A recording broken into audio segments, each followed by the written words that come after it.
앞에 계시는 분과 사랑의 인사, 부활절 인사 드리시겠습니다.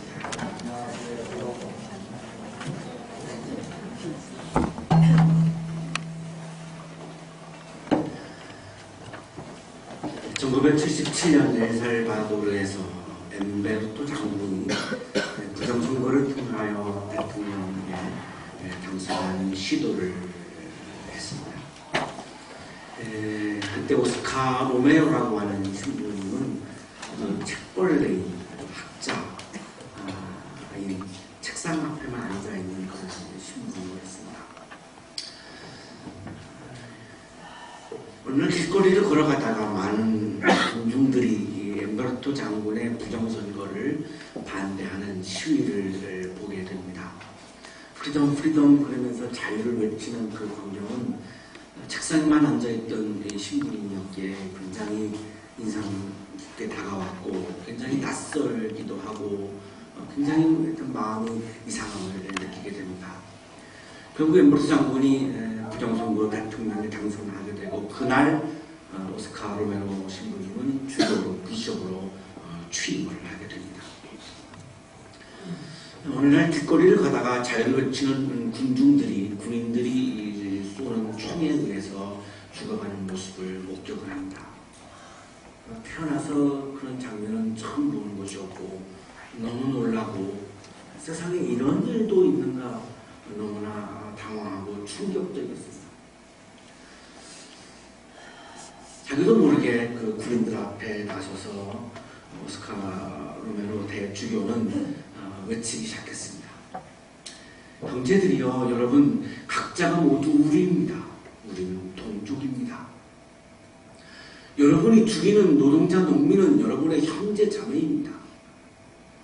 때리라는 명령을 들을 때 하나님의 말씀을 생각하십시오. 때리지 말라.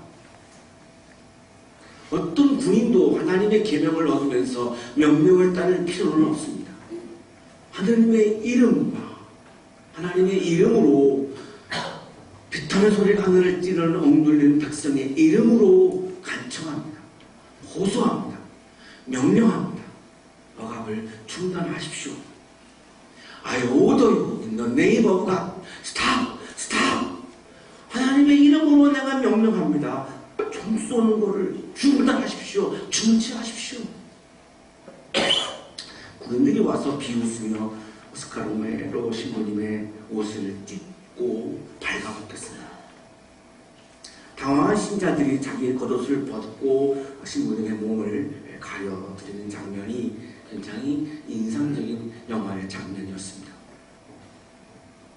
이날 이후 오스카 로메로 신부님은 말씀을 통하여 강단에서 엠베르토 대통령의 폭력에 저항하기 시작했습니다. 어느 날 해방신학을 추종하던 오순화 신도가 찾아와서 주교님, 많은 사람들이 죽어가고 있습니다. 총을 들어야 합니다. 총을 들어야 합니다. 그러나 로메로 신부님은 끝까지 총을 들어서는 안 된다라고 타이릅니다. 끝까지 사랑으로 저항해야 한다라고 오순화 신부를 타이르고 설득을 합니다. 그는 끝까지 마음속에 어느 누구도 미움을 품은 적이 없었습니다. 오로지 사랑으로 저항을 했습니다. 1980년 3월 24일 엠베르토 대통령이 보낸 4명의 자객이 성당 2층에 들어왔고 성찬을 진례하면서 성찬 포도주를 높이 올리면서 이것은 여러분을 위해 흘리신 그리스도의 피입니다 라고 하는 순간 2층에서 쏜 총이 신부님의 가슴에 박혔고 그 자리에서 오스카 로메로 신부님은 절명하고 말았습니다. 절명하기 바로 직전에 한 기자와 만나서 이야기했던 것이 그대로 남아있습니다. 이미 이 이야기를 보면 죽음을 이미 알고 있었던 것 같습니다. 죽음의 위협도 받았습니다. 그들이 나를 죽인다면 나는 백성들 사이에서 다시 부활할 것입니다.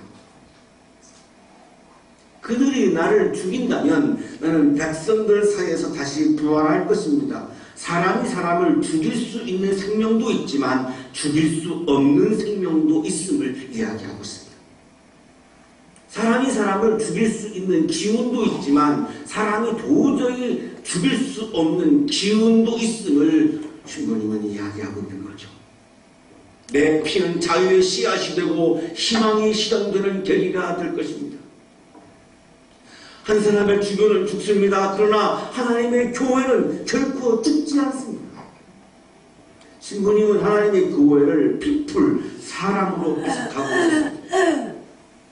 이 많은 people을, 이 민중을, 이 교회를, 이 공동체를, 하나님의 사람들을 결코 사람은 죽일 수 없습니다. 죽일 수 없는 기운이 있습니다. 죽일 수 없는 생명이 있습니다.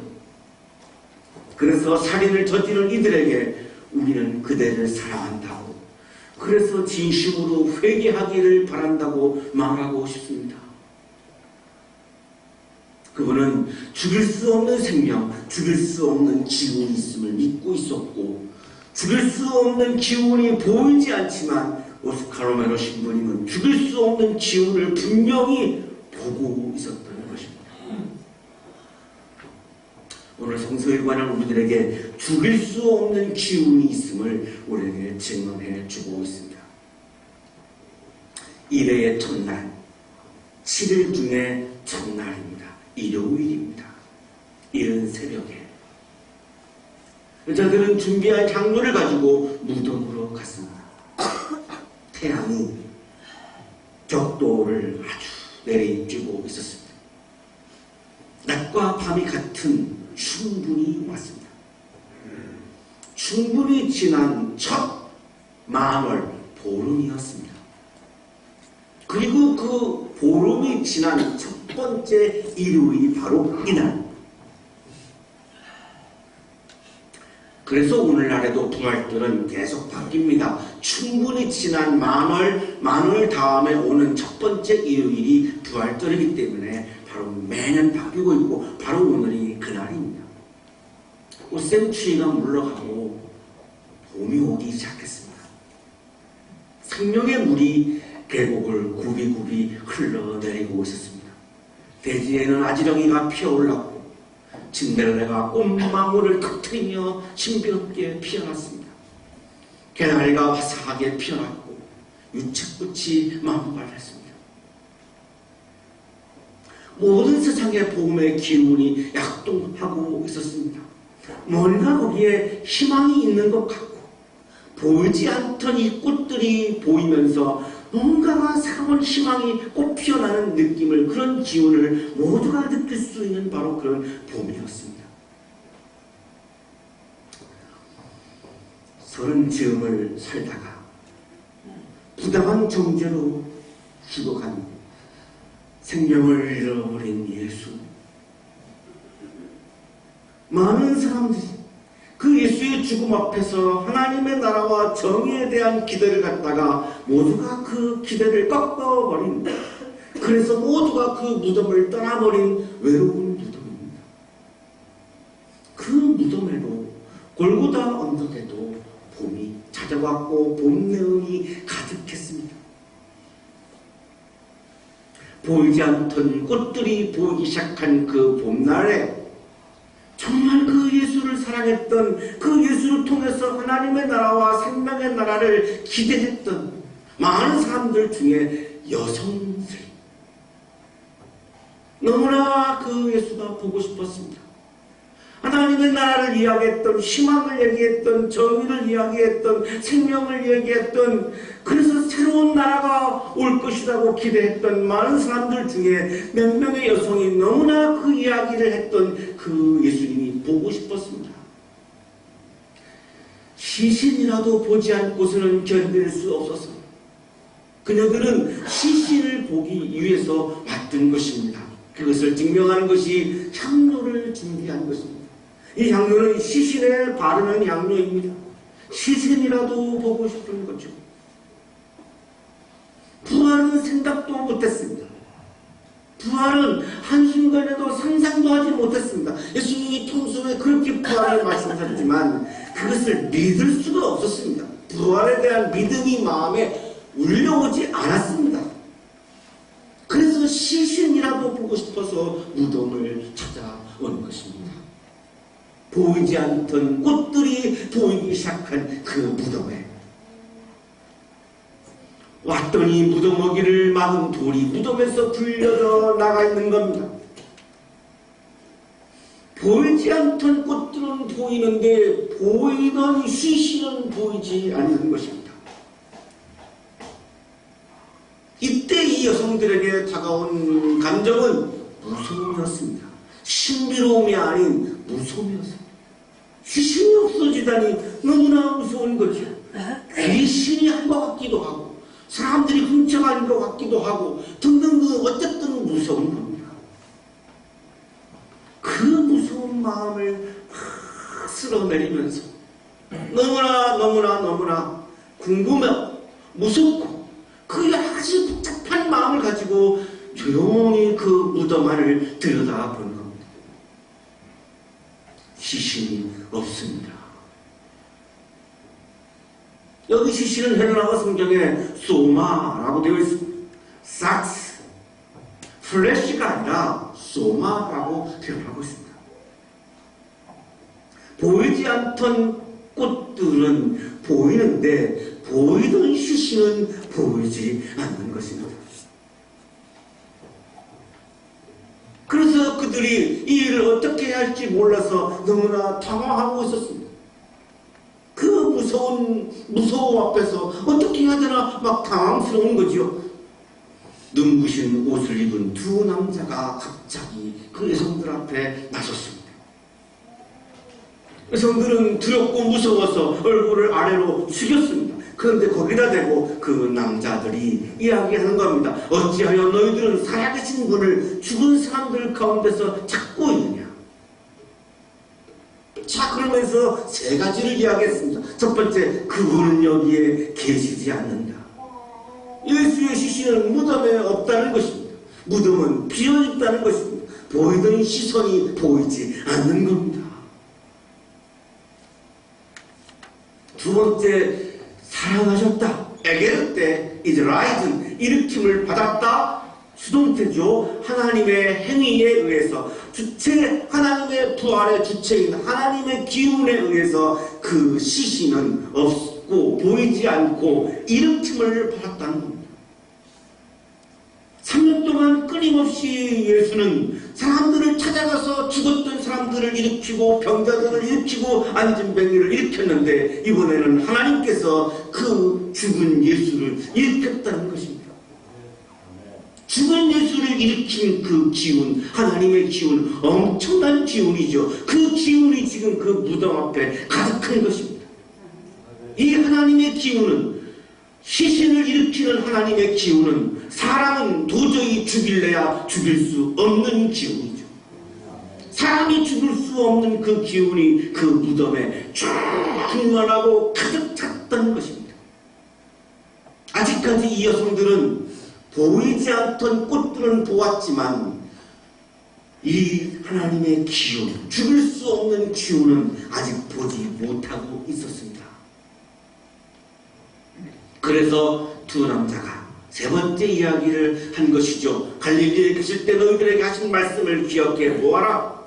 갈릴리에 있을 때 예수님이 여러 차례 부활에 대한 말씀을 하셨습니다. 누가복음 9장 22절 인자가 반드시 많은 고난을 받고 장로들과 대제사장들과 율법 학자들에게 배척을 받아 죽임을 당하고서 사흘날에 살아나야 한다.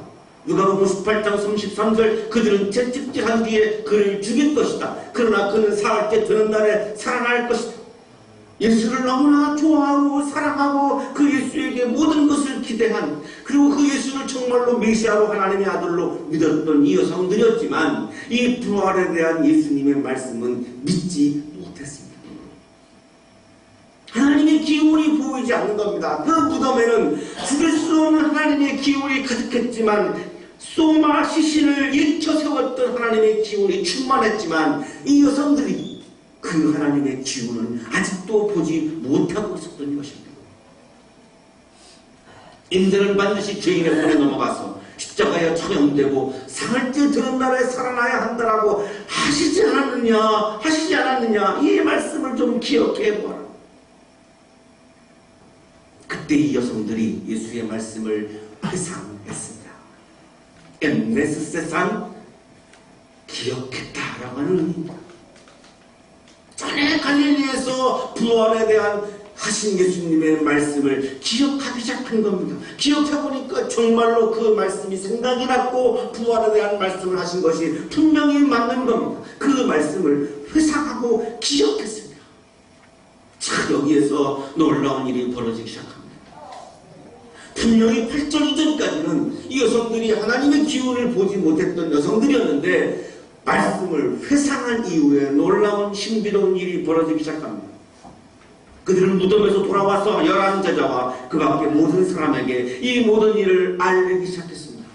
부활을 증언하기 시작했습니다. 부활을 믿기 시작한 거죠. 믿지 않고는 증언할 수가 없죠. 어떻게 이렇게 갑자기 일어난 것입니까? 말씀을, 부활에 대한 예수의 말씀을 기억하고 회상한 이후에 벌어진 놀라운 사건이죠. 말씀을 회상할 때 보이지 않는 꽃들이 보이기 시작했던 것처럼 보이지 않던 하나님의 기운이 보이기 시작한 것입니다. 하나님의 기운을 보기 시작한 순간부터 부활에 대한 신앙, 부활에 대한 믿음이 생겨났고 그 부활에 대한 말씀을, 그것을 증언하지 않고서는 견딜 수가 없어서 가장 먼저 그 예수를 가장 핵심적으로 뒤따랐던 11제자를 찾아가서 그 제자들에게 자기가 경험한 것을 이야기하고 부활을 증언하고 부활을 전한 것이죠. 이 여자들 중에는 막달라 마리아도 있었고 요한나도 있었고 야고보의 어머니인 마리아도 있었습니다. 이 세 여성만이 아니라 그 여자와 함께 있던 다른 여성들도 이 일을 사도들에게 가장 먼저 이야기했습니다. 누가복음에서 최초로 부활을 증언한 것은 여성이었어요. 부활의 믿음은, 이 여성들에게 생겨난 부활의 믿음은 말씀을 회상하고 말씀을 기억할 때 시작한 사건이었습니다. 그러나 남성 사도들은, 남성 제자들은 이 여성들이 전하는 부활에 대한 증언 앞에서 어처구니 없어 했습니다. 3년 동안 그렇게 많은 기적을 일으키는 예수의 기적을 본 제자들이지만 기적을 보았지만 부활은 믿지 못했습니다. 믿음은 기적을 보는 데에서 시작하는 것이 아님을 우리에게 말씀해 주고 있습니다. 믿음은 물리적인 증거를 본다고 해서 생겨나는 것이 아님을 우리에게 증언해 주고 있습니다. 죽은 나사로를 살리신 예수의 기적까지도 목격했던 사도들이고 제자들이었지만 부활은 믿지 못했습니다. 어처구니 없어 했습니다. 베드로는 무덤으로 달려갔습니다. 몸을 굽혀서 들여다보았습니다. 거기에는 예수님의 시신을 쌓았던 산배가 있었습니다. 자, 산배라고 하는 물리적, 물질적 증거까지도 베드로는 분명히 목격했습니다. 그 물리적인 증거, 물질적인 증거를 보았지만 베드로는 부활을 믿지 못했습니다. 그는 이 부활의 사건 앞에서 그 사건을 이상하게 여겼습니다. 싸움하죠. 미심쩍어 했습니다. 흉기로워한 것이 아니라 참 미심쩍어 했습니다. 왜 그럴까요? 여성들은 왜 부활을 증언했고 베드로와 사도들은 왜 아직도 부활을 믿지 못하고 있는가요? 여성들은 말씀을 묵상하고 말씀을 회상하고 말씀을 기억하면서 보이지 않던 하나님의 기운을 보기 시작하면서 부활 신앙이 시작되었습니다. 사도들은, 남성 사도들은 아직도 하나님의 기운을 보지 못하고 있기 때문에 부활을 믿을 수 없었고 그래서 부활을 미심쩍어 하고 있었던 것입니다. 보이지 않던 꽃들은 보였지만 보이지 않던 하나님의 기운, 보이지 않던 꽃들은 개나리와 진달래와 유채꽃과 보이지 않던 꽃들은 보았지만 보이지 않던 하나님의 기운, 무덤을 비우었던 그 시신을 소마를 일으켰던 죽일 수 없는 기운, 그 하나님의 기운은 보지 못하고 있기 때문에 그들은 아직도 부활 신앙이 없었던 것이죠. 믿음은 물리적인 증거, 기적이 있다고 해서 시작되어지는 사건이 아니라 예수 그리스도의 말씀, 예수의 소리, 그 예수의 소리를 우리가 기억하고 묵상하고 그 예수의 소리가 내 마음에 충만하고 그 예수의 소리가 내 마음을 울릴 때에 일어나는 사건이 바로 믿음이라고 하는 사건입니다. 부활신앙은 억지로 논리로 이루어지지 않습니다. 부활하신 예수의 몸이 여기에 나타난다고 해서 우리가 부활을 믿을 수 있을 것 같지만 그렇지 않습니다. 부활신앙은 예수 그리스도의 말씀 소리가 내 마음에 충만해서 그 예수의 소리와 말씀이 나를 기었고 그것이 나를 울리게 보이지 않던 하나님의 기운이 보이기 시작할 때 시작되어지는 하나님 나라의 사건, 영적 사건인 것입니다. 부활신앙 여러분의 마음에 가득해서 죽일 수 없는 기운이 충만해서 어떤 상황에서도 죽지 않고 하나님의 나라를 꿈꾸며 하나님의 나라를 이루어가며 하나님께 영광 돌리며 부활을 온 세상에 증거할 수 있는 부활의 증인되는 여러분 되시기를 주님의 이름으로 축복합니다. 거룩하신 하나님 감사합니다. 부활절 아침에 우리에게 부활 신앙을 다시 한번 부어주셔서 감사합니다. 이 시간 우리 모두에게 죽일 수 없는 하나님의 기운이 충만케 하여 주셔서 어떠한 환경에서도 우리의 믿음이 죽지 않게 하시고 우리의 삶의 기운이 죽지 않게 하시고 우리의 신앙의 기운이 죽지 않게 하시고 희망의 기운이 죽지 않게 하셔서 모든 불의를 이기고 모든 악한 영들을 이겨내고 하나님의 나라를 향해서 힘차게 행진해 나가는 부활의 증인으로 살아가도록 복내려 주옵소서. 부활의 기운이 온 세상을 뒤엎어 죽임의 기운이 아닌 살림의 기운이 가득한 이 세상이 이루어지게 하여 주옵소서. 예수 그리스도의 이름으로 기도하옵나이다. 아멘.